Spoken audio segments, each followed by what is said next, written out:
আরে বোন, তুই ভুলেও এই তাবিজটাকে খুলিস না। আর যদি খুলে ফেলিস তাহলে কিন্তু তোর ভিতরে জিন ঢুকে যাবে। ঠিক আছে, আমি খুলবো না। আরে আমার বাচ্চা, তুই কান্না করিস কেন? মামা, আমার না ওই মেয়েটাকে বান্ধবী বানাতে ইচ্ছে করতেছে। সমস্যা নেই, তোকে আমি ওই মেয়েটার সাথে বান্ধবী বানিয়ে দিব। চল তুই আমার সাথে এখন। ভাইয়া, আমার না অনেক খিদা পেয়েছে, আমাকে খাবার দাও। হ্যাঁ দাঁড়া, আমি খাবার নিয়ে আসতেছি। মা, ওই যে দেখো ওই মেয়েটার সাথে। আরে কিন্তু ওর কাছে তো তাবিজ আছে।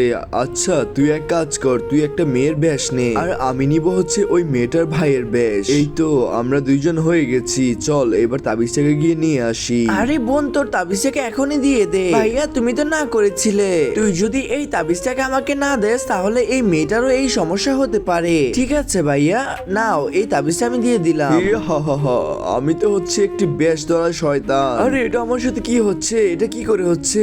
আমি জানতাম শয়তান তুই আমার বোনের উপর আক্রমণ করবি, তাই তো আরেকটা তাবিজ।